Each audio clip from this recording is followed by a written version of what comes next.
Smart 24, driving business.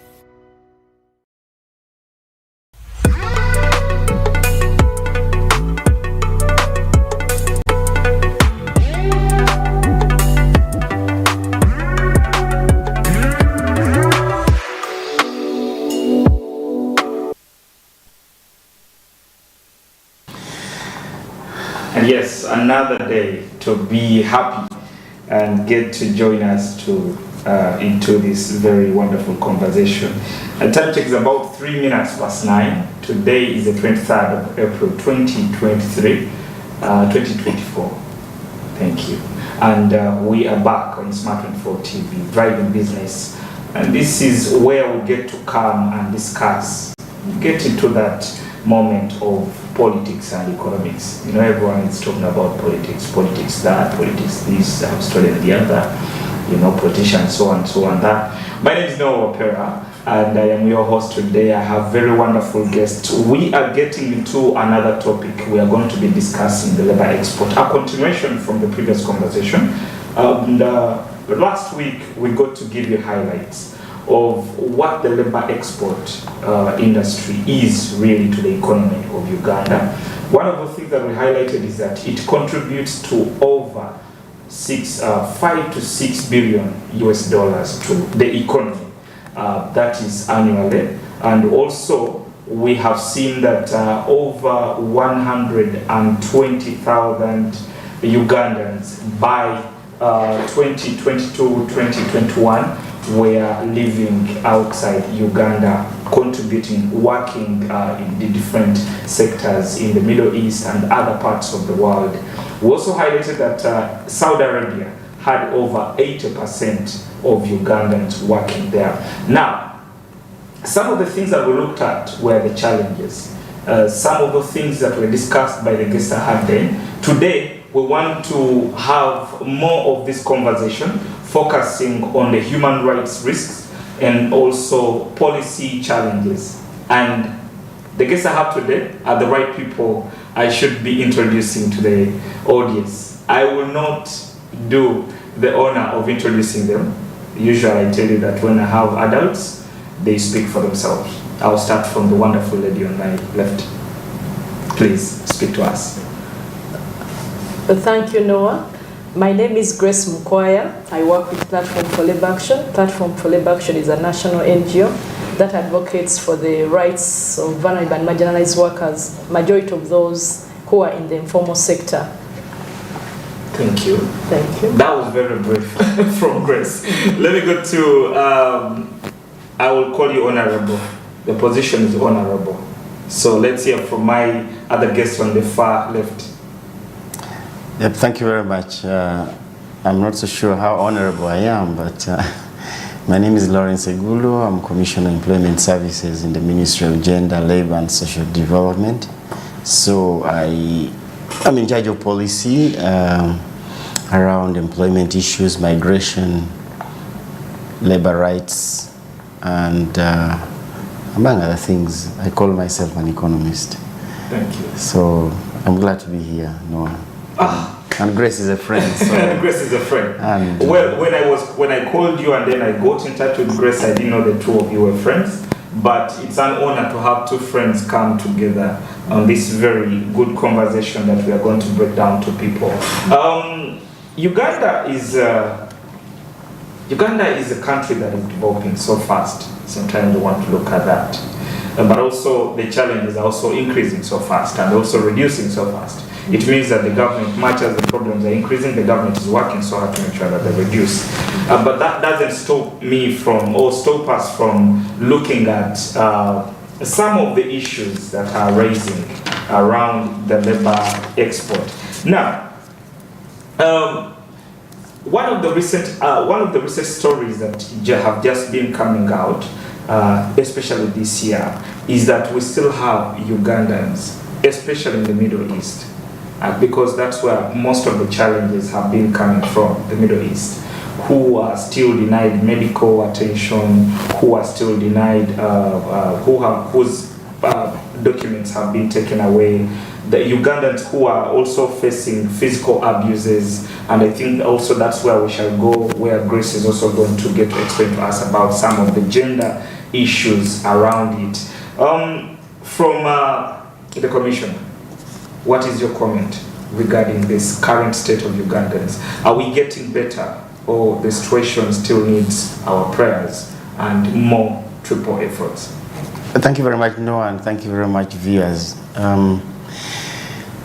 So the employment program, the external employment program started in 2005, launched by His Excellency the President, and that's when the regulation started. Because before that, you know, the Cheo days, there was none. There was no regulation.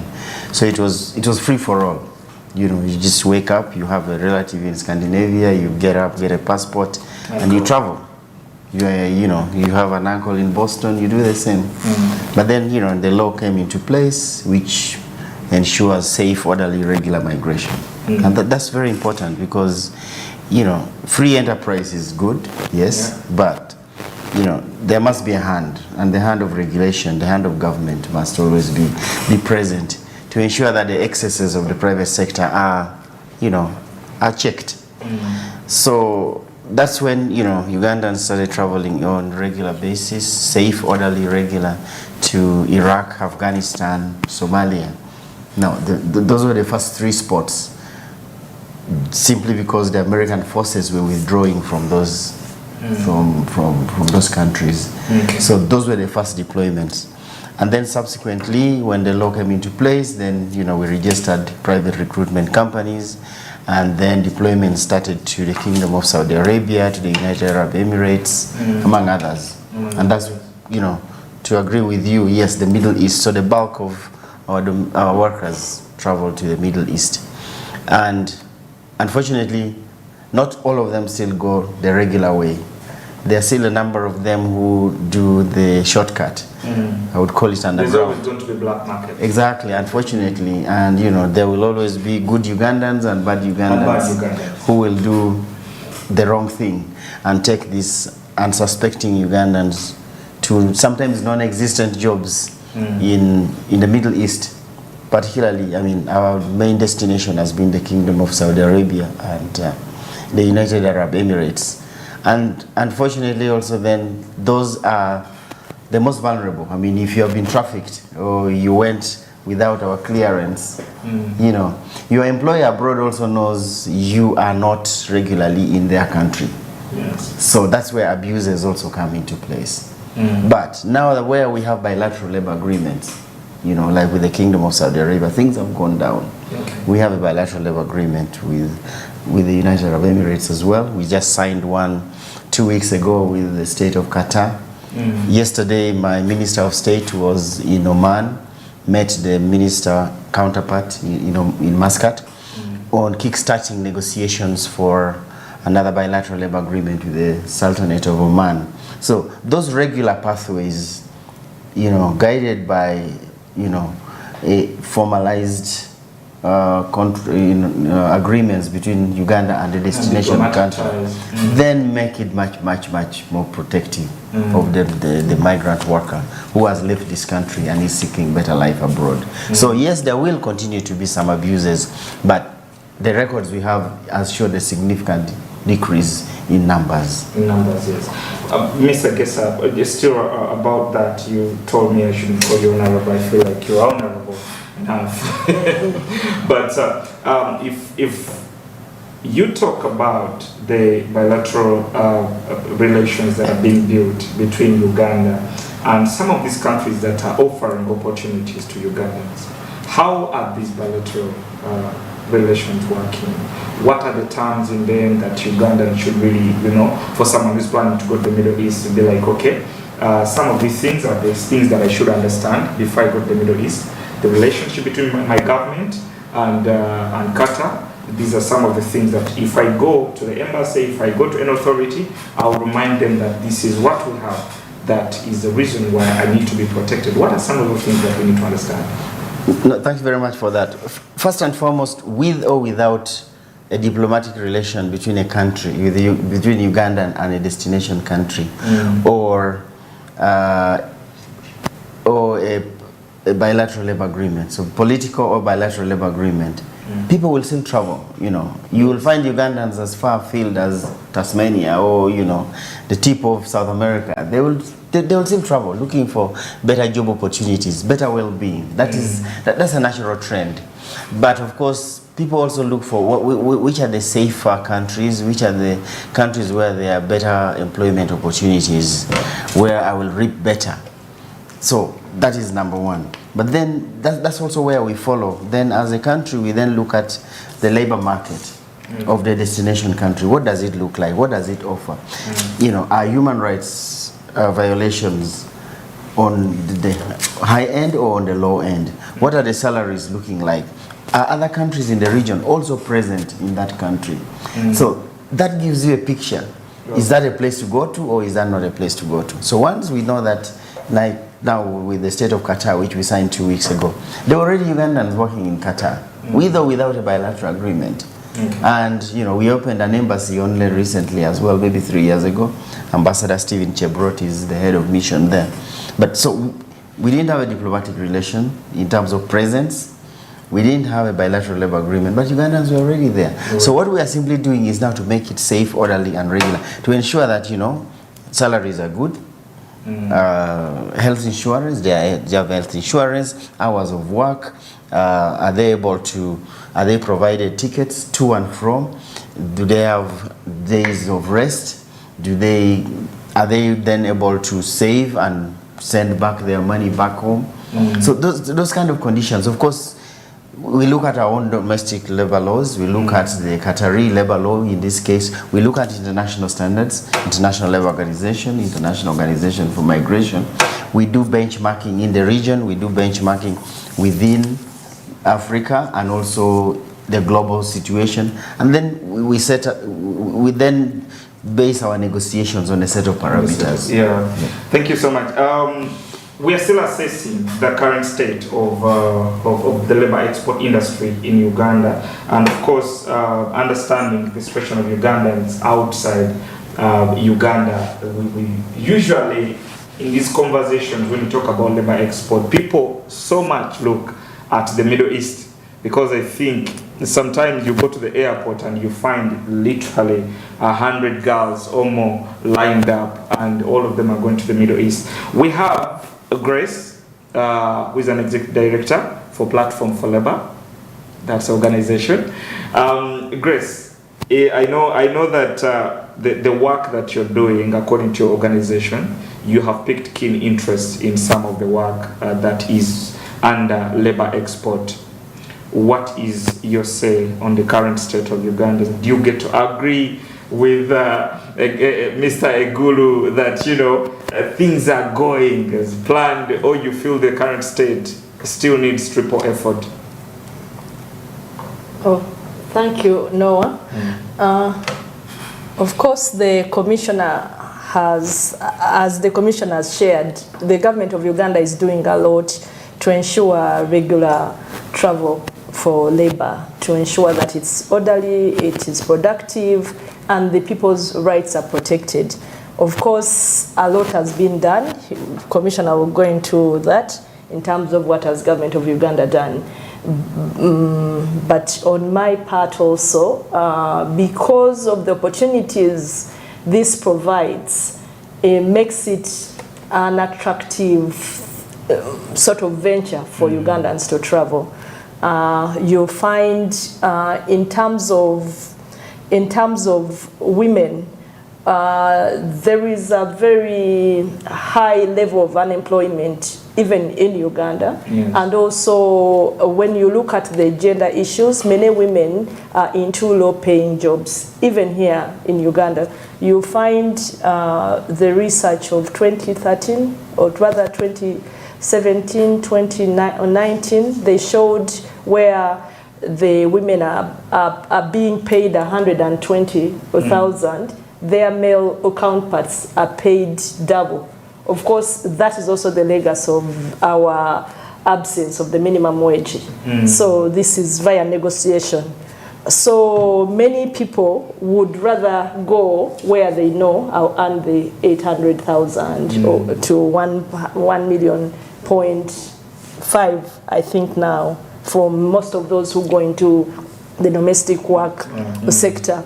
But we need to know that the domestic work sector, as it is here, because it is behind doors, it's employment in somebody's household, and a household, nobody really monitors it. The household is just becoming, it's just becoming a norm, actually, after COVID, that we can work from home. We are used to going in a certain place. Yes. So working from it comes with many issues. When you look at the women who go, majority of them go into domestic work. And being domestic workers, they are working for an individual who is not known. When you compare that to their male counterparts who go mainly into construction or drivers, the level of security, the level of protections are higher for the man, unlike the woman. You've all gone to the same region, but the work you've gone in. So when you look at domestic work, it's a very high risk sector, even here, everywhere actually in the world. So you find that the issues for women are far higher than men. Further, when you look at the sector also, girls have gone not because they've chosen. In certain instances, I'm looking at the gender disparities between women and men within the sector, the issues that are presented. You find that some of the girls are going because their families have said, we don't have any money to pay for you anymore, you're going to become pregnant from home, kindly go and work. Unfortunately for them, they work for the family. What they earn, they send back here. And for us, we count remittances are coming into the country, but who is getting this money? It means this person is earning, but not for themselves. In most cases, the men would choose to go or to stay. Further, also, many women have left the country to go into this externalization due to issues of gender-based violence at a household level. Yeah, so seeing no way out. Of course, you know, we live in a patriarchal society.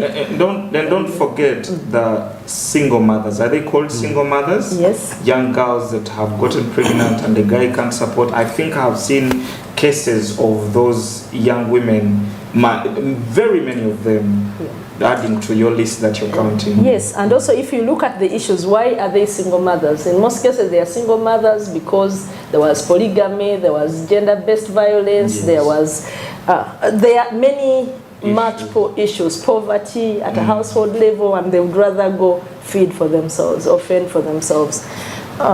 And also when you see, even when they reach there, you find that when issues of violations happen, the men are better served because they've gone into better paying jobs, but also when you're working for a construction, usually these are big companies, so the protection is also higher. They have a reputation to protect. They are able to give compensation, to treat the person if it's a medical issue at a workplace, and also they have workplace policies which are enabling, unlike someone in a household whereby they end up being brought home.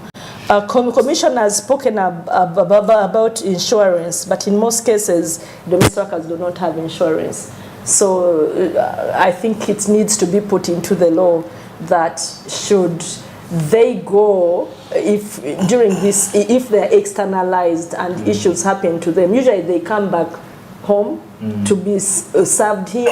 They end up without any insurance or anything to do. So probably recruitment agencies should be mandated to put out insurance so that if issues of illness at workplaces happen, these domestic workers or casual workers are treated. Because when you look at them, they go into care work, domestic work, few will go into driving or drivers. I think we forget the fact, when you say that, we forget the fact that even domestic work has risks.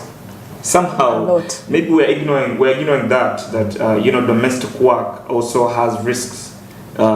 In the kitchen, wherever they work, there are risks that come with it. But just a little bit of highlight. You have talked about girls. You seemed like the ladies seem to be more at risk than the men. The statistics that were reported by the Observer during the 2022 the World Cup, I think it was reported that over 6,500 workers died in construction sites. So it brings these men or women in the Middle East, they are still at risk. But also, according to your presentation, Grace, and also the views that came from the Commissioner, we realize that some of these challenges actually happen even at home. I think it's a contribution of local challenges and also challenges that are happening where Ugandans are going to work. I'll give you an example. In 2023, I wrote an article, a basic investigative article that I observed. It was out of observation and also a bit of interviews. Did you know that in Namawojolo, women are not allowed to sell chicken, Mr. Commissioner?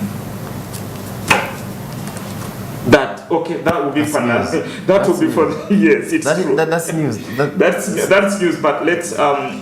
While she was presenting, I tried to remember that women in Namawojolo, right here near Kampala, women are not allowed to sell chicken. And when I tried to interview a few members, I need to dig deeper into the story. It might be cultural, traditional issues, but according to the men, they sounded like they fear competition from women because women sell faster. According to my story, I will share with you the story.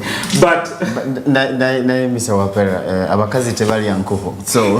So maybe the men are right to deny them that opportunity. I don't know how you're going to deal with Grace. Of course, that's on a lighter note. I mean, I guess it is a culture. I hope it is a cultural issue. No, they don't. And if it is the case, then it's definitely wrong. They don't. In Amajoro, they don't sell chicken. It's wrong. It's wrong. They just support the men to bring for you. Yes, they sell juice, they sell gonja in Namawojolo, but in Mavira they do sell another places. But in Namawojolo particularly, whereby it's I think one of the busiest chicken selling points. But we will not focus because this can be a story for another thing. But I think I wanted to highlight that when you raise some of these issues of separation of work. Because I don't see why a lady can't go. We're talking about we're assessing the status of the labor export and also looking at Ugandans who are abroad. And according to Grace, you're highlighting that there's even sort of work that is meant for this and that.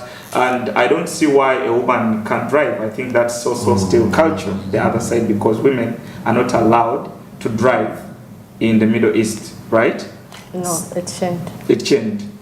Did it? Initially in the Kingdom of Saudi Arabia it was the case, but since the new king came into place, I mean on the throne, Mohammed bin Salman. But still, of course, it's slow. But of course, change takes a while. It takes a while.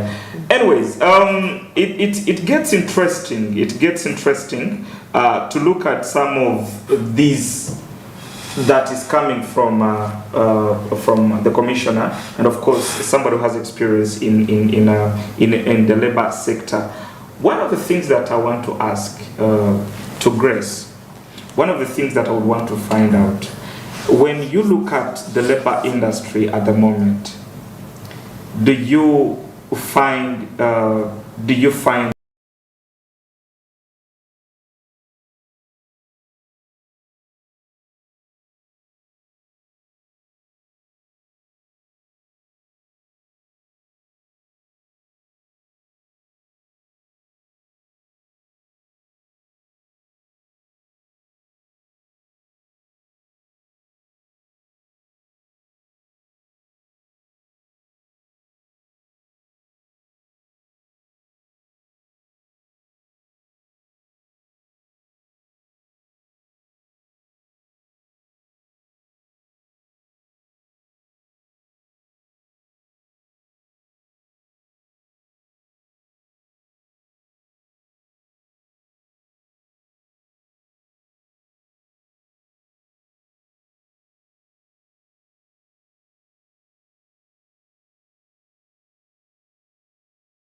So even when people are migrants, for instance, if someone is stuck in the Middle East, sometimes our counter NGOs in those countries will call on us. Thank you and so then much. we're able to. Thank you so much, Grace. We are going to break off for a short commercial break. This conversation is just getting started.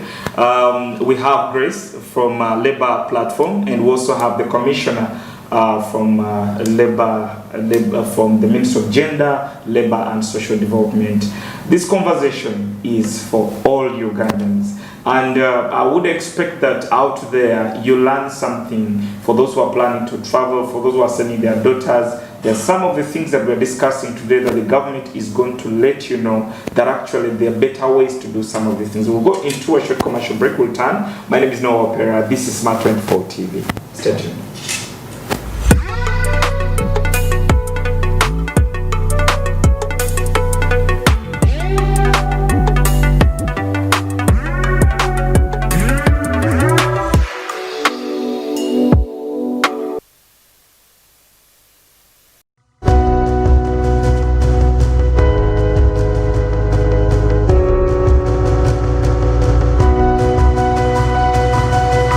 Smart 24, driving business. Cooking oil like no other makes your meal so sweet and scrumptious. The taste of Uganda, yeah, the taste of Uganda.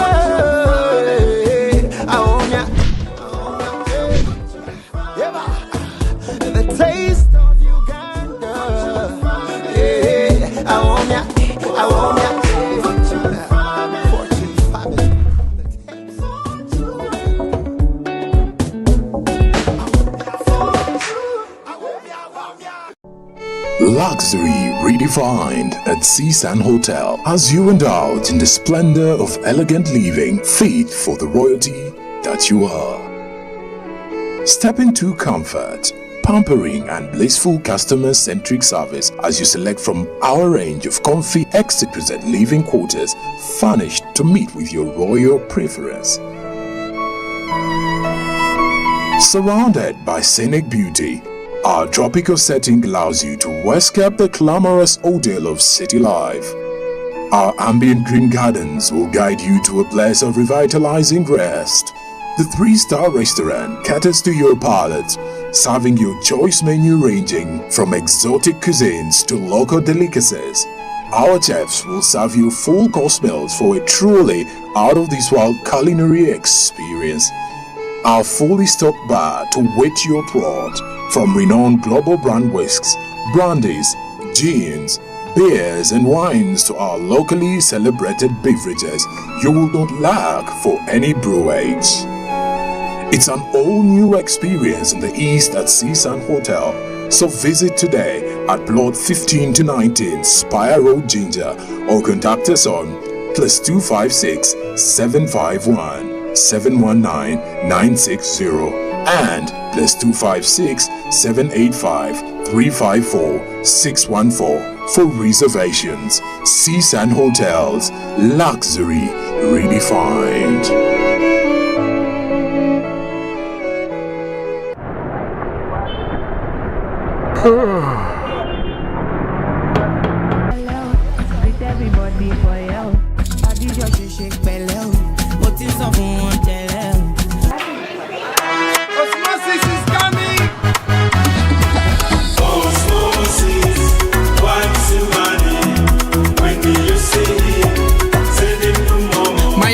Can I borrow fuel?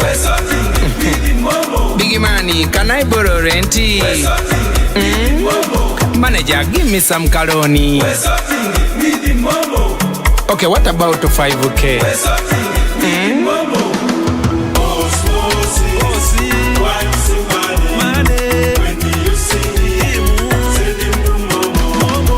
When you need a loan, you've got MTN Momo. Wesotinge. Use the Momo app or or dial *165*5# for all quick loans. Choose from the different loan options from our partners and get one that works for you. Together, we're unstoppable.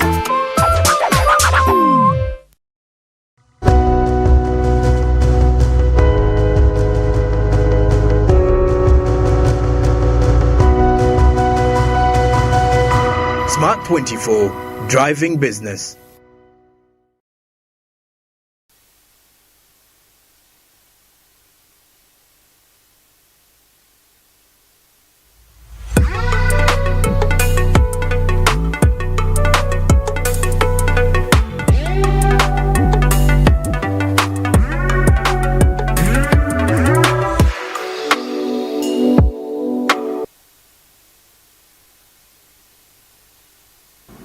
And yes, driving business, Smart 24 TV. My name is Noah Opera. We're back with the economic agenda, getting deeper into the intersection between politics and economics.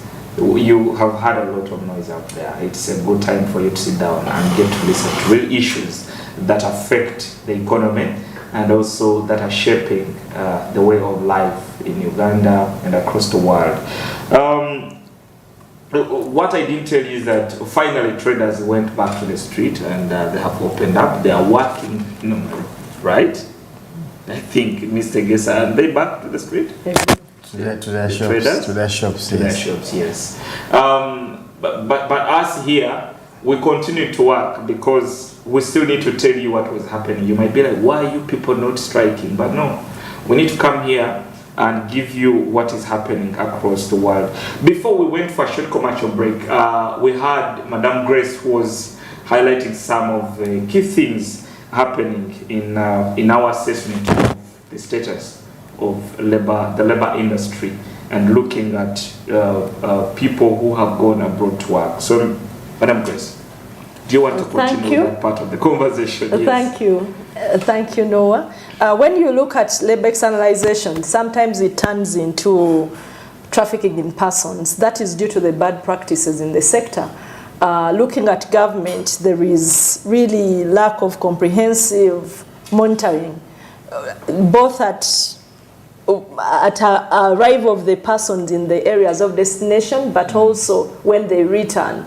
They are unable to know the situation of the person. Of course, Commissioner will tell you labor attaches have been nominated in different areas of destination, but when you look at, say, Saudi Arabia, almost bigger than Congo, having one labor attache, really, it's almost nothing. It's yes, it's the start, but it means Ugandans are still at the mercy of God. And that is not acceptable. Also, when you look at the others, there is corruption happening within the sector. When you look at people manipulating national documents, for instance, the externalization of labor sector provides for one to go after attaining the age of 21. You'll find especially those young ladies who have been forced by families to go really at 18 or even below, but their national documents are manipulated so that they appear to be 21 and above, so that they can participate in this sector. That means there is someone who's not doing their job. And that needs to be looked at. And also the sector sometimes can assume tendencies of forced labor. Because when you look at the requirements they give to a migrant is supposed to give notice of 3 months, which isn't anywhere in any labor laws. Even in our country, you're not supposed to give 3 monthly notice. And so it means that this person will continue to work even when they don't want to. So their freedom to choose to terminate this contract is taken away from them. And in most cases, they will continue to work without pay. And by the time they choose to leave, it means there are underlying issues of violations which they were unable to cope with, but they are forced to continue to work. So government needs to look into that, so that it can look. Of course, also there is a lot of poor enforcement of existing laws, to ensure that the migrants are protected. Thank you so much, Madam Grace. We have had we have had a moment to assess the status of the labor export industry, and also looking at the economy of Uganda, because I know one thing is that the more these people are affected, the objective that has taken them there has not been achieved. One of the things that are of a high concern is that we are looking at challenges of human rights in the labor industry, especially for people who have been working in the Middle East. I would like to know just this one thing from the Commissioner. What are the common challenges that Ugandans are facing abroad? Some of those common challenges that lead to human rights abuses. Again, thank you very much. And the challenges start from here, and the biggest is unemployment. Okay. You know, so if you have a situation where a population is looking for opportunities at better livelihoods, and sometimes that borders on desperation, so somebody is easily manipulated. And the first part of manipulation is trafficking, where you're simply going to be told there are jobs in Thailand and you're going to work in an IT industry, and before you know it, you are in Myanmar in a war zone. That has been a big story. See, exactly. So those kind of situations. Or you're going to be told, you know, there is this huge lucrative job of 5 million where you're going to work in an oil rig in the Northern Atlantic. You have no idea what you're going into because the job actually doesn't exist, you know? So you're easily manipulated in that respect. So yes, unemployment at home is definitely the root cause of all this. And then of course, then all the bad guys come into the picture to take advantage of that situation, you know. So trafficking in person is a multi-billion-dollar industry. You know, multi-billion-dollar industry. Yes, so it will attract the ugliest of it, and it will exhibit the worst part of humanity. And it's good. It's good for business. It's good money, you know. And ethics then will be thrown out of the window. So that is the biggest challenge.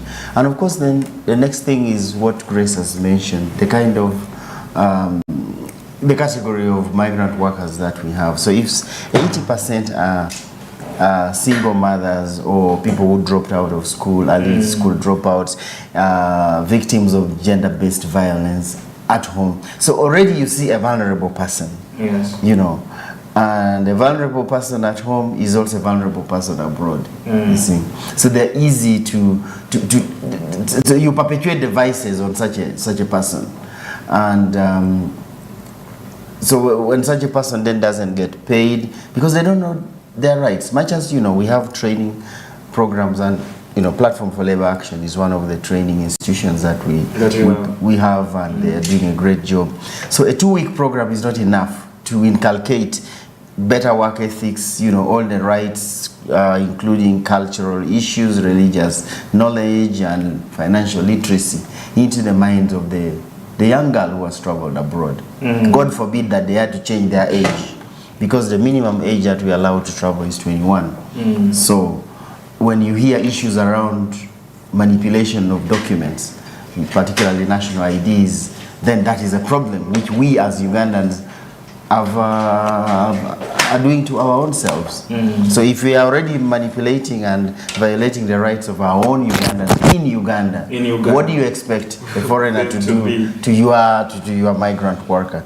So then we have also got into situations where there are syndicates out there that prey on our migrant workers.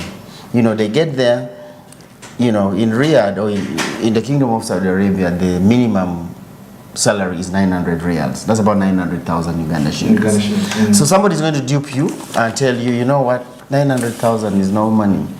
Come to me, come to my house, and you'll be adding 2 million, 2.5 million equivalent, you end up in a brothel. You see? Simply because you're being lied to. Now, when you leave your employer, there's what's called the ICAMA. ICAMA is the residence permit. The residence permit has is basically your visa and is also your medical insurance. In other words, you don't have ICAMA, you are an illegal alien. Now, you run away from your employer, you have no medical insurance, you have nothing. You're literally stateless. Now, you run away, you don't have any of those rights. What happens when you fall sick? Or God forbid, when you die? And we are handling cases like that. So those kind of cases then become the ones that have to be picked up by the embassy, ourselves. We work with the Ministry of Labor abroad. We work with the International Organization for Migration to rescue some of these victims of such cases of violations of their rights, which happen. Just a bit of that. How many Ugandans have been rescued through this process? Like in a year, how many Ugandans do you rescue? Okay, this is my day and night job, so I don't have the numbers, and we don't announce them on TV every time this happens, because they happen. And each time there is a case reported, there is no case which doesn't get resolved. At all. We make sure that that person is either found or unfortunately if they have died, we make sure that the body is brought back. Mr. Gesa, Mr. Gula, Mr. Gulu, sorry about that. One thing, I think I have picked a lot of lessons. One of the things is that you have highlighted the fact that before we even look at the challenges that are happening either in the Middle East or anywhere else where Ugandans have faced some of these issues, we need to look at the challenges at home. And to me, I think that's one thing that Ugandans should focus on tonight. Because much as we cry and say, this and that, I'm looking at the vulnerability that these perpetrators took in the initial stages of when Ugandans started going to the Middle East. And I realized that Ugandans were not even prepared to face the challenges that were there, which brings in a platform for labor. It means that Ugandans got into something without proper knowledge of what they were getting into. Young girls are not aware, young men are not aware of the syndicate groups that you have talked about. They are not aware of even in Uganda, whether banks or governments, they highlight some of the vulnerabilities before implementing a project. But it seems like some of the things were not done before that could happen. Just this one thing. The Ugandans that are abroad, the Ugandans that are in the Middle East, how do they get to learn some of this information? Are there platforms where they get to learn about, when they are there, apparently? Are there some of these platforms where they get to learn about some of these dangers? Absolutely. So, first of all, before you travel, because as we said, it all starts from here. Which company is taking you abroad? Yes. Did you check that this company is registered with us? What is their track record? And do those jobs exist? The job that they are trying to tell you exists, are they taking you to the right job? So you need to be aware of those. And if you are not aware of that, we at the ministry have that information. And of course, it's all on our website. But of course, people don't check websites. So we do a lot of sensitization already. This is great. We go to the regions, we go to the cities. We've been to all the 11 cities and all the regions of Uganda, where we meet the religious leaders, very important, the cultural leaders, very important, the border communities, the police, the labor officers, the CDOs, that's community development officers, LC5, RDCs, because these are the people who should be our eyes and ears in the rural area, in the rural countryside, if you might see. Because if I went to the office of the RDC or the CDO, will I find some poster with some of these highlighting some of these challenges? You should have it, because we provide them, for instance, with the list of all the registered companies that take Ugandans abroad, and the requirements, as well as, some of the do's and don'ts. And if they are not there, we will always try. Of course, the people are always hungry for information, so they might get finished, or but we always are available to ensure that we are able to provide this information. Now, when they travel abroad, of course, then the embassies abroad. So, for instance, for the greater GCC, Gulf Cooperation countries, it is our embassies in Riyadh. Okay. And then, Doha for the state of Qatar, and United Arab Emirates, we are in Abu Dhabi. Then India for the Indian subcontinent in Beijing, and then in Kuala Lumpur. That is further afield in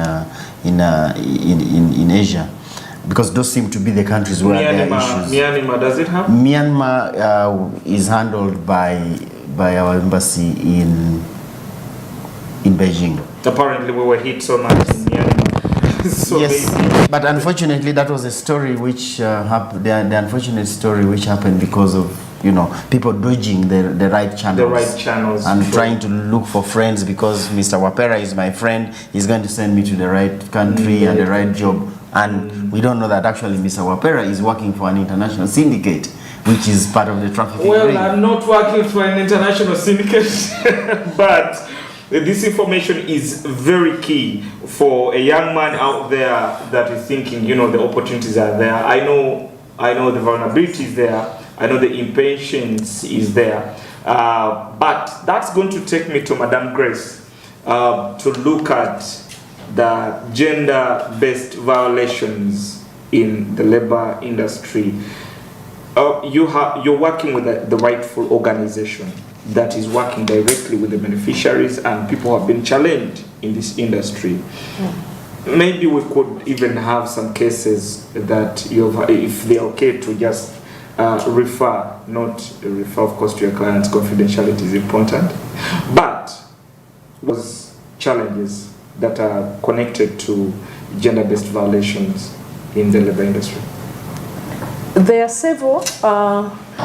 Women face a lot of sexual exploitation at the workplace, especially those who are placed into homes. Also non-payment of wages, and also, of course, there are others whereby you already know that your documents are to be kept because it's a trend. But when you want to leave, their refusal to give you the tickets to come back. And yet, for instance, if you go to work and you haven't yet made 3 months of work at a workplace, sometimes they keep you for longer because the recruitment agency here will be losing its money because they are doing business. So there is a lot of need to make awareness for private sector to understand the use, or to be capacitated to understand business and human rights, so that they do the right thing to avoid trafficking in persons.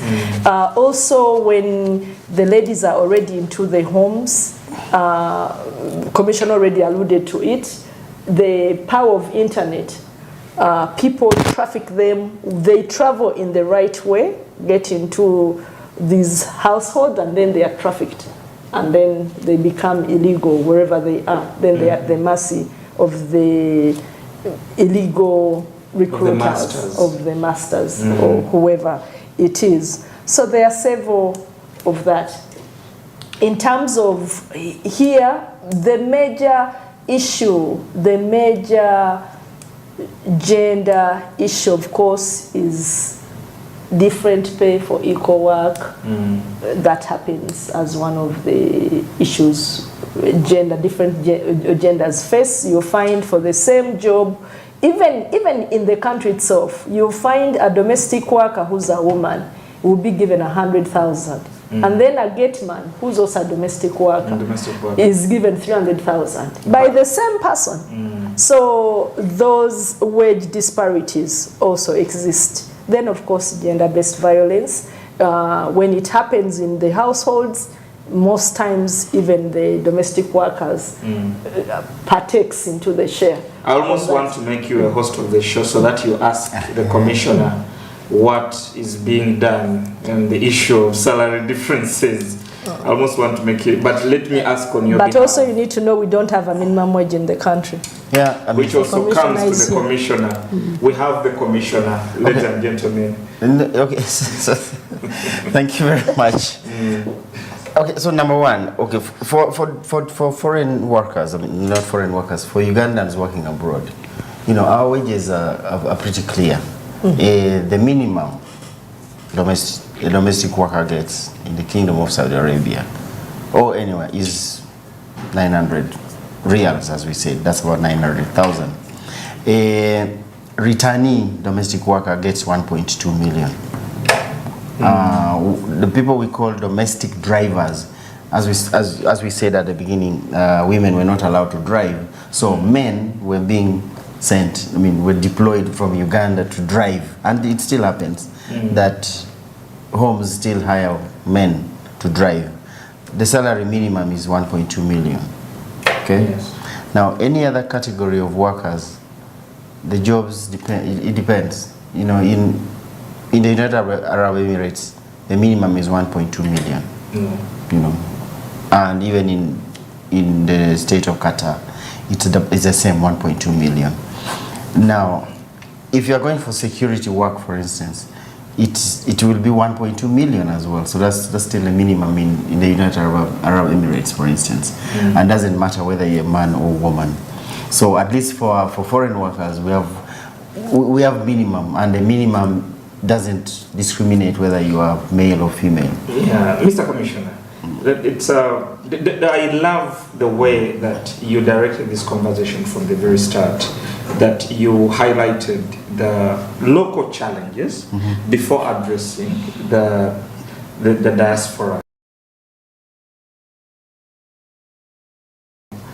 Giving examples of the local challenges. One thing that I don't know, it's almost a little bit off the conversation of labor export. Why don't we have a minimum wage in Uganda? Yeah, that's a conversation which is still at. It is going to cabinet, and of course we have our own views, and cabinet also has its own views. Why is it taking so long? Well, the conversations take quite a while, and consultations also do take a while. We've done a bit of benchmarking, and also in the region, globally, and of course in line with ILO standards as well, to see to it that, you know, there are countries where there are sectoral minimum wages. You know, agriculture is different from industry, is different from education, is different from health, and then you have negotiating teams also based on their competences. We have not yet arrived at because that. Don't you think it's also one of the push factors that are leading to young people running for jobs abroad? Hence the challenges that are happening, and giving Grace a lot of work to make sure that he advocates for the laborers. I'm not sure it is about the minimum wage really, because I'm just saying, don't you think it also contributes a little bit? Or maybe does. major? It does, I'm sure.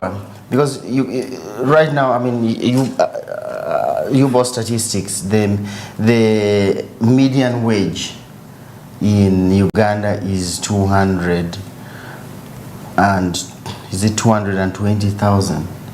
Median wage, meaning what any employed Ugandan gets, is at that level. I mean, of course, there are those who get 30 million, 35 million per month, which is, but we're talking about an average of 220 million. Now, that's basically saying you're working, but you're also poor, because if you look at the UN rate of $1.95 a day, you are working, you're toiling, but you're not yet. You're still classified as poor, you see. So that definitely is a push factor, because if you're looking at 220,000 as the median, and Riyadh, Saudi Arabia is giving me as a domestic worker 900,000. Yeah. So already that's a pull factor for me to go to. I mean, it's pushing me out of Uganda, but it's pulling me to Saudi Arabia to be a domestic worker, even if I'm an economist. You see? So if you're looking at only minimum, the pay as the basic, but then you have to look at other rights as well. I think we have to agree that the challenges are so many, as we have discussed. Before I let Grace ask that burning question or make a contribution on this issue, this particular issue, I think I would like to know, this is a little bit, out of 10, how much effort is government putting in to make sure that minimum wage is happening? You've talked about cost of course, but out of 10, how much is the government putting in? Because, yes, how much is the government putting in? So government has 3 arms. There is the legislature, there is the executive, and there is the judiciary. Yes. So if I do a sum total of that, now you won't take me back to senior 6 mathematics, dy dx. I would think classifying it in terms of getting there, the conversation has happened. There is a legislation almost in place. So I would say we are at 7.5 out of 10. Grace, apologies. You need to keep this part of the story. We go for a short commercial break. When we come back, you're going to add on the commissioner. Thank you so much, Mr. Egulu. We will go into a short commercial break. We'll return. Thank you so much for being part of the show, The Economic Agenda, Smart 24 TV Driving Business. My name is Noah Pera. Stay tuned.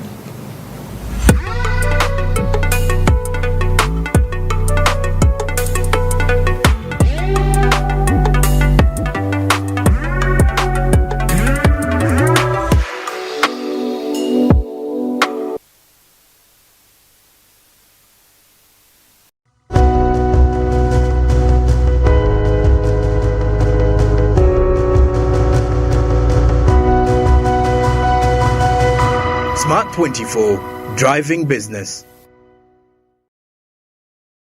It's not just a match, it's the crescendo of a season-long symphony. And now approaching the final. Critical moments. So for one final time inside the final, the FA Cup final. European final. Europa League Champions League final game. Stay connected to GOTV to witness. Live in all the finals on GOTV. Brace yourself for the kickoff of the UEFA Euros 2024. Only on your World of Champions.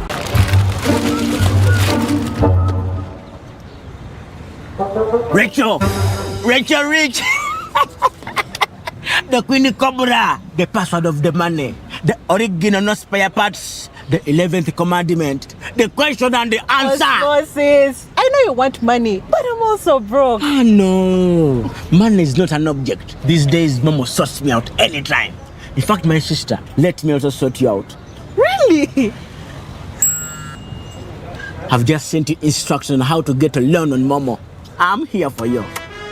Can I borrow some chips?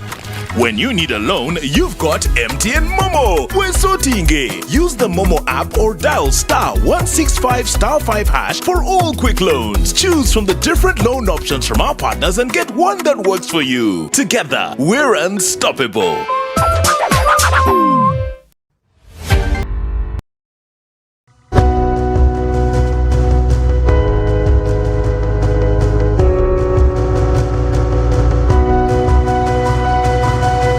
Smart 24, driving business.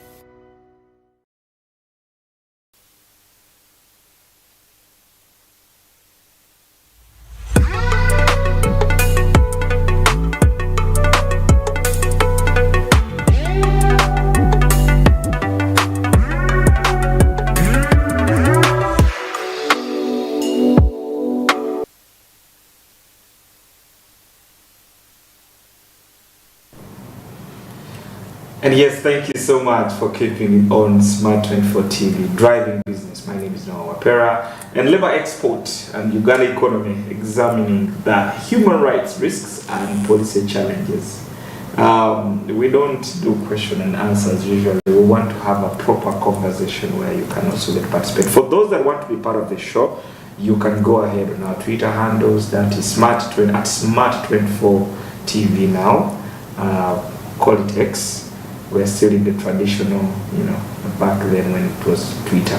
But yes, you can join us on Twitter or X at Smart24 TV now. You can also join us on Facebook, Smart24 TV, and you can get to follow Noah Pera on X and also Facebook. I have posted there you leave a comment, we'll be sharing them on all our platforms. Your contribution is very important. Just before we went for a short commercial break, we had the commissioner explaining to us. We got into questions of minimum wage, and some of the most important information that personally I picked from the conversation is the fact that some of the challenges that we're addressing in the Middle East have started from here. The fact that Ugandans, some of them are going through wrong routes to go and get jobs abroad. Some of them have not been prepared very well with enough information to beat the challenges there. So some of them get excited, for example, reaching there, and then there are syndicate groups that possibly someone convinces you and then puts you in a brothel where you go and serve as a prostitute, and you serve in different things. So these are the key things that we need to understand beyond lamenting and saying, you know, the government is not working and all that.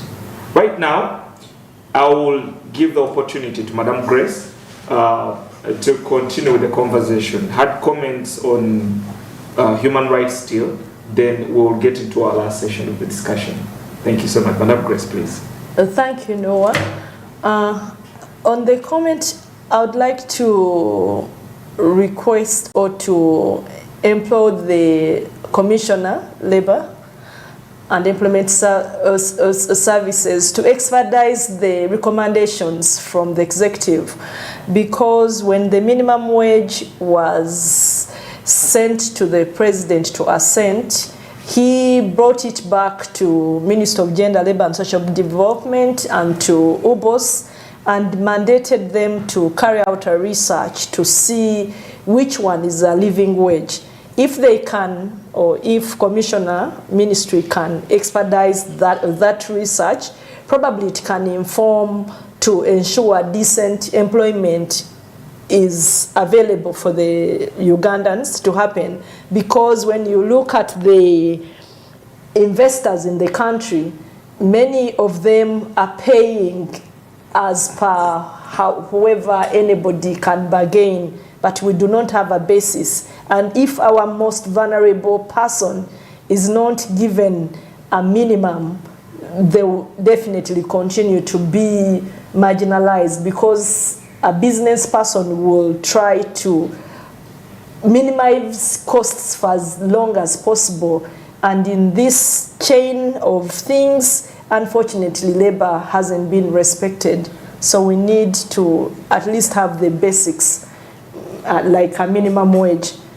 Otherwise, and also we need to do a lot of awareness so that we can expedite also the implementation of the National Action Plan on Business and Human Rights, so that private sector players and all the different people, chains involved in the labor and employment sector are able to respect the labor laws and hence ensure minimum exploitation of workers so that they can realize their rights. Otherwise, people will continue to suffer going into situations of exploitation, even when they know, because there is no alternative back home. Thank you. Looks like a bit of people have, some of the expressions justify their actions, but they, at the end of the day, I think as a journalist, I was told one thing: a story might be good, but you need to put your life first.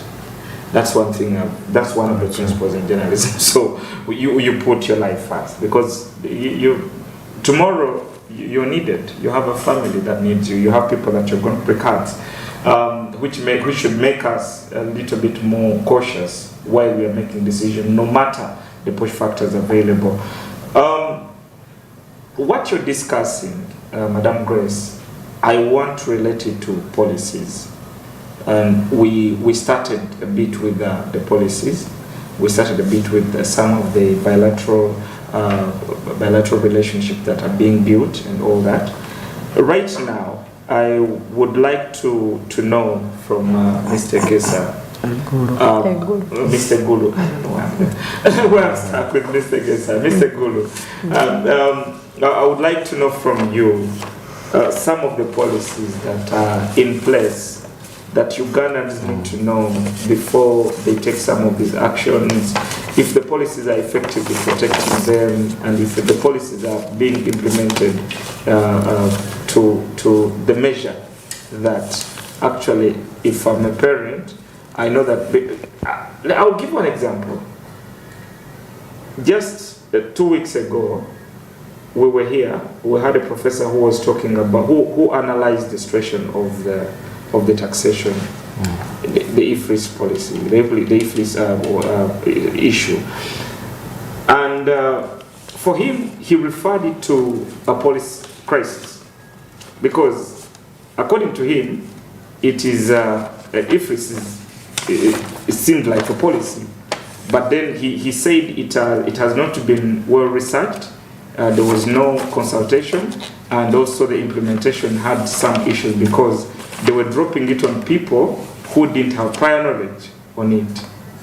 So, relating to the labor export,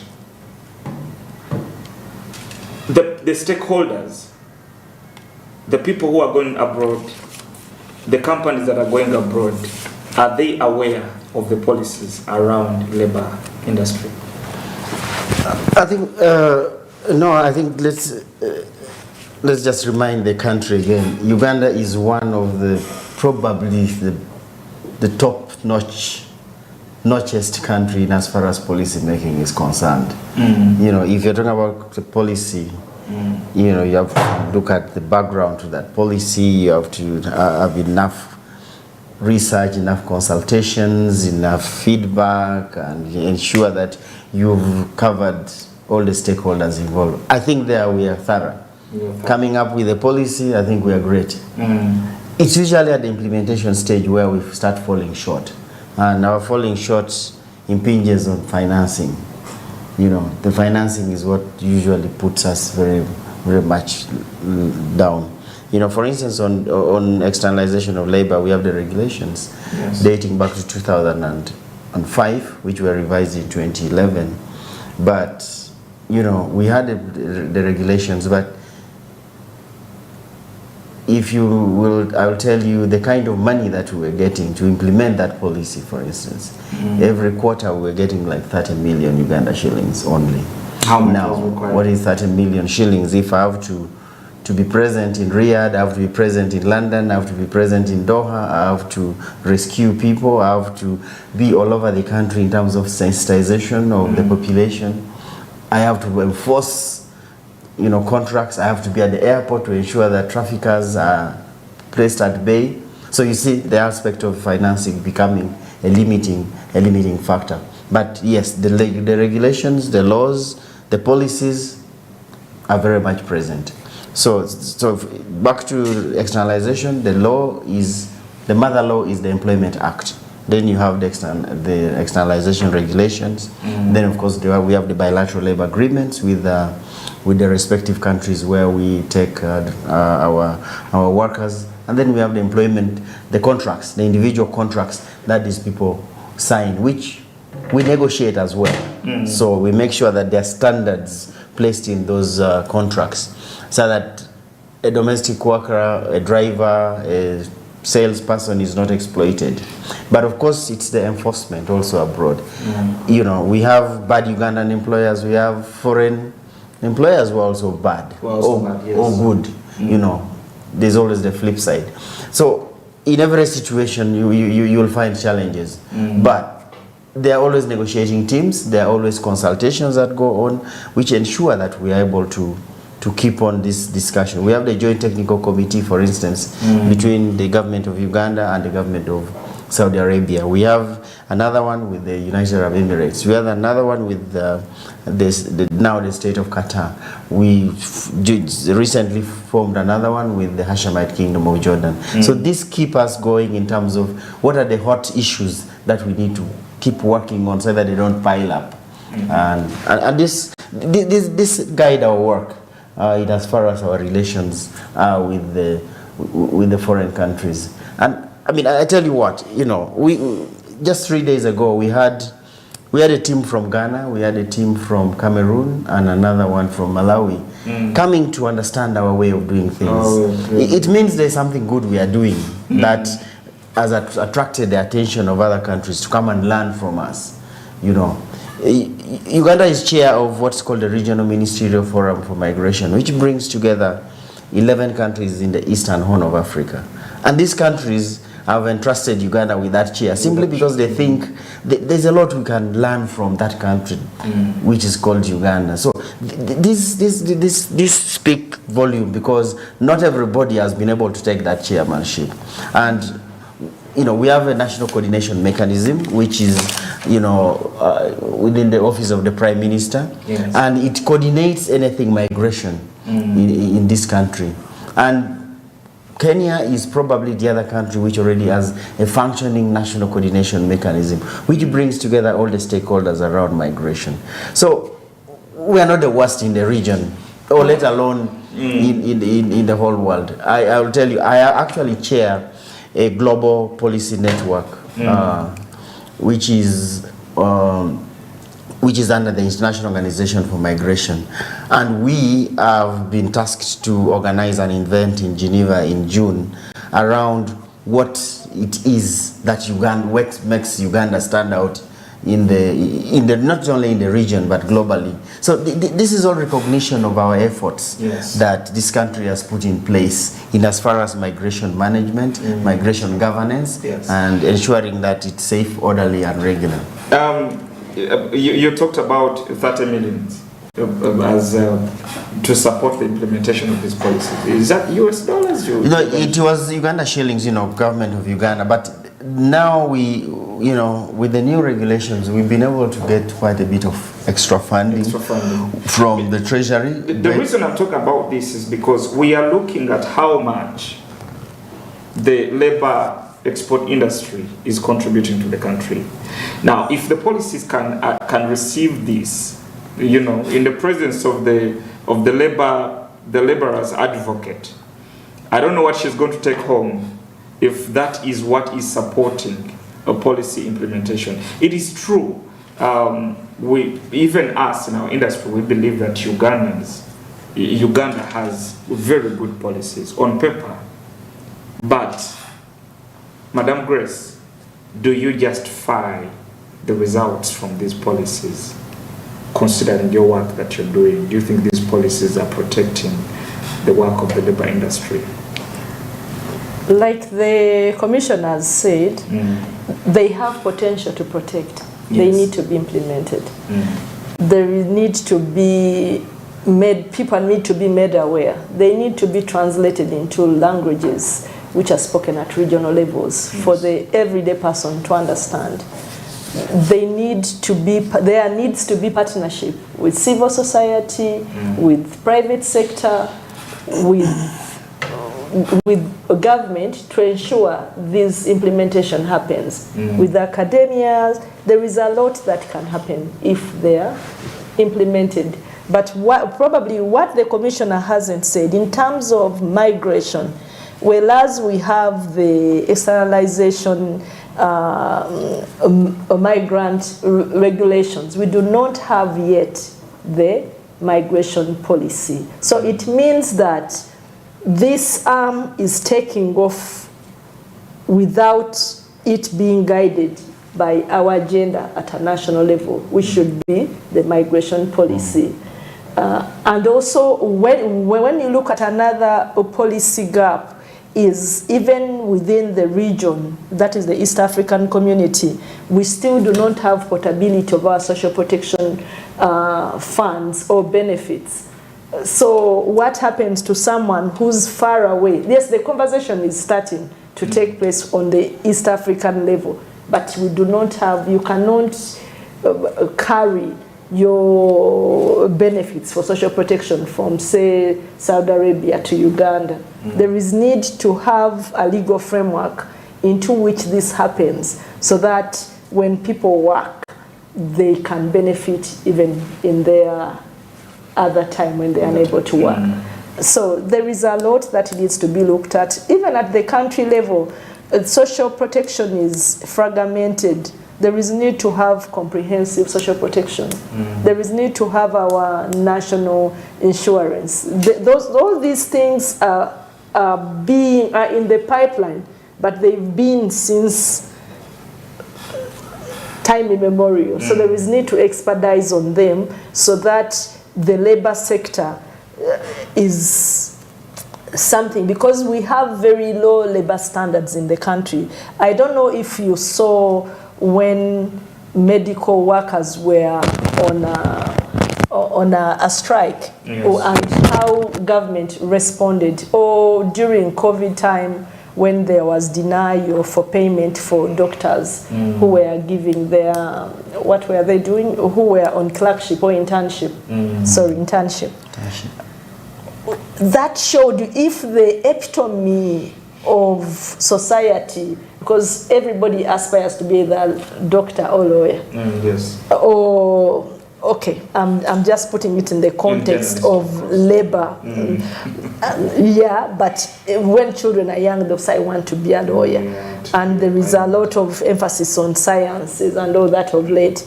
But the respect given for labor is always the last one in the chain, in the supply chain. When they are looking at the cost of production, they look at labor last. There is need to look at it first in all our plannings. No wonder also the budget going to Minister of Gender, Labour and Social Development, as you've heard, is limited. But also there is a personal initiative that needs for people to really listen in and understand, so that they are able to, they have a role to protect themselves, because the laws are there, they're in place, they can be accessible as well. They need to be aware. Because just to cut you short, and maybe also to request you to add more voice to this, the labor industry, especially the labor export industry, as I would term it seems to have the potential to be sustainable, to sustain itself, because it generates tax, it generates revenue from the companies that are taking people abroad. These companies pay tax to the government. The money that comes from the people who are working abroad, this money is accounted for and it comes to Uganda. Don't you think this is something that you as a stakeholder and people advising the government, don't you think this is the money that can sustain Ministry of Gender to implement these policies effectively and minimize the number of these issues? It can contribute, but it won't be enough. What is needed is for government to stop being minimalistic. They put just the basic minimum. Like you will see, there is an attaché within Saudi Arabia, one person. There is one embassy in Riyadh. How big is Saudi Arabia? How can an ordinary person at the other corner of Saudi Arabia be able to be supported by this one embassy and one attaché in that issue? And also another problem which is coming up is a lot of attention is given to the externalization of labor sector, but it's not the major problem within the labor sector. The major problem of the labor sector is actually here, the lack of decent jobs for people. Yes, a lot is being done, and when a lot is being done in terms of skilling, there are many programs to ensure people come out of poverty. And also the fact that we don't have a minimum wage in Uganda. Definitely, the fact that we don't have a minimum wage in Uganda. But there is need to ensure that the everyday person is able to live a decent life in Uganda. There is need to have social protection systems in place and implemented, not on paper. On paper, we have so many. We have your universal primary education, universal secondary education, but what is the quality? Because if the teacher teaching in a universal second primary education is not able to put there their child. That's why Ugandans will continue to be externalized, that they can get school fees. But if education is free, why are people looking for school fees? I love that. Thank you so much. Mr. Gesa, you seem to have the best stakeholders, including Platform for Labor. And there's a resource here. Madam Grace is a major resource. Maybe you should just have a stakeholders meeting and invite the minister to be right there and take this advice. We can do better. We can also see how we can allocate the resources. And to me, from the conversation, I also have learned that the labor export industry can sustain itself, considering this conversation. In your last remarks, in 1 minute, what would you tell Ugandans today? No, thank you very much. And Grace, Platform for Labor, is part of the National Employment Council. Okay. We have a committee which sits, and they deliberate on all these issues. So it's a multi-sectoral, beyond government, other actors, including unions and the private sector. And a number of issues that come up there. And among the products that is coming up is the National Employment Strategy being developed. These are the last remarks. Yes, the National Employment Strategy is in the offing. We thought we could launch it on May Day. We are still continuing with the consultations, so we'll do it a little later. We have the annual labor conference, which is actually going to happen starting tomorrow. And Madam Grace is part of that as well. We are all in it. So this again brings together all the stakeholders in Uganda to deliberate on issues around employment. If we are talking about just employment in Uganda, but also employment, of course, what is it that will push people abroad? Wow. So we are talking all these issues. So it's not something which is not happening. It's already, the conversation is very advanced in the day, and we are all part of this. In terms of the budget, of course, it's we collect quite a bit of money now, but every tax is a non-quid pro quo payment to the government, so it goes to the treasury and the government then does the allocation. I have my own ideas on how it should be apportioned, but I'm not PS or PS and secretary to the treasury. One day. But I have my own idea of how to feed the cow that gives us the milk. But I'm not getting everything that I want, but that happens always in any dispensation. But yes, for going forward, really, the sensitization aspect is very, very important to ensure that trafficking is a thing of the past, to ensure that when I decide to travel abroad or you decide to go to CNN, you are doing it because it's a choice, not because somebody is pushing you to say, no, there is no job in Uganda, therefore I can take anything. So that informed decision-making process is very, very important for any Ugandan traveling. Mr. Commissioner, Grace, in 30 seconds, please make your remarks because time is up. Thank you so much for viewers and my fellow panelists and you, the presenter. My final remarks would be to argue government to invest into monitoring of the sector so that Ugandans are not exploited while working abroad, to put up policies, as we've already discussed, to ensure that the ordinary person can be able to be externalized, but for orderly, productive, and gainful labor. Thank you very much. And that brings us to the end of this conversation. We have been discussing the labor export and Uganda economy, examining the human rights risks, and we have got to hear about them from people who are right in the field, who are dealing with the beneficiaries, and people, different stakeholders in the industry. My name is Noah Wapera, and this is Smart 24 TV. I have had Mr. Egulu, that I kept on calling Mr. Egesa. Sorry about that. And I've also had Madam Grace on this show today. Till next week on Tuesday, stay tuned. This is the Economic Agenda. Stay for more programs tonight. Have a good night.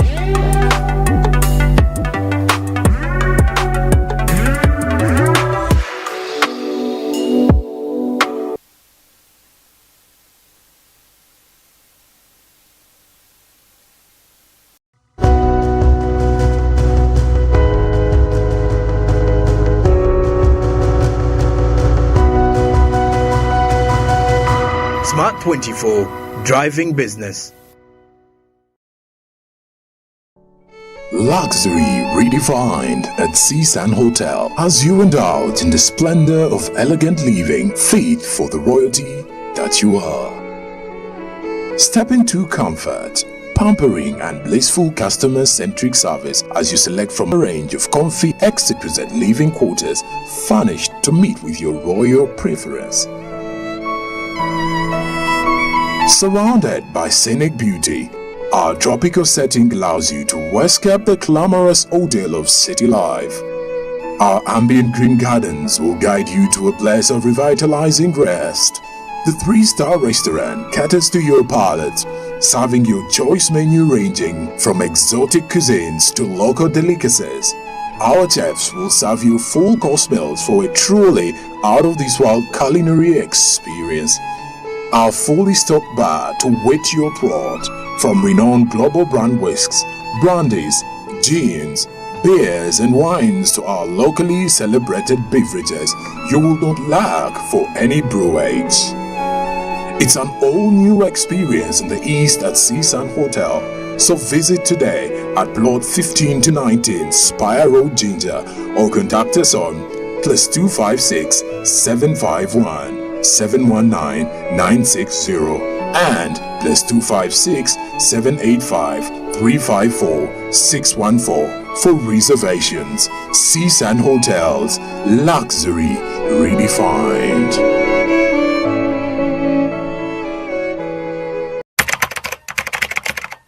We are very anticipated of this year. We really look forward because once we can get closure, financial investment decision of the refinery, I mean, we are happy and laughing because we have our resource not only exported as crude, but refined and ready to use here.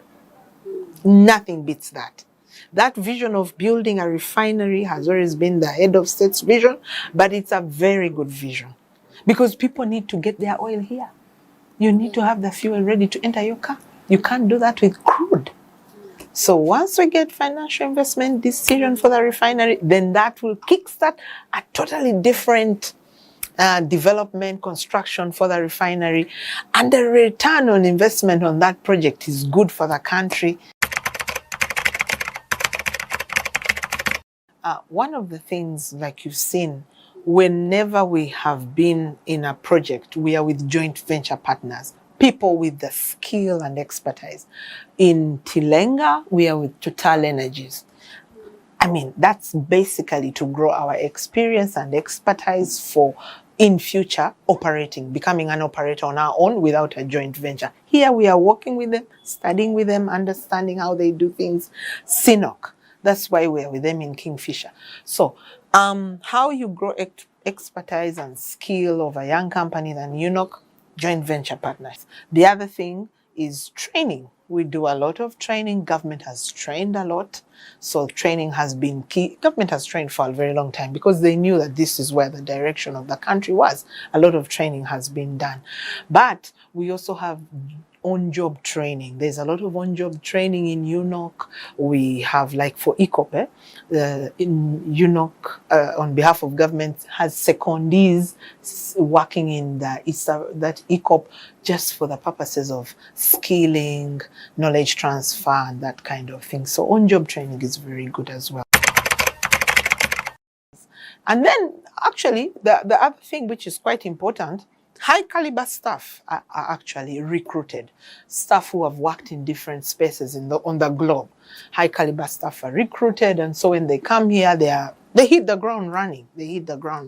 Oh, no, ECOP is a very stable company. Now it's a company, no longer a project. Because in ECOP you have two nations. You have the whole of Uganda. As a country, we are investment in that company. Then the whole of Tanzania is also invested in that company before you talk about Total Energies and CNOC. I think what happened, we got these civil societies and environmentalists lift the profile of the ECOP because they were fighting it. So that's what was ringing a bell in many people's minds. But the project is, I mean, this industry is not ECOP. ECOP is the transportation facility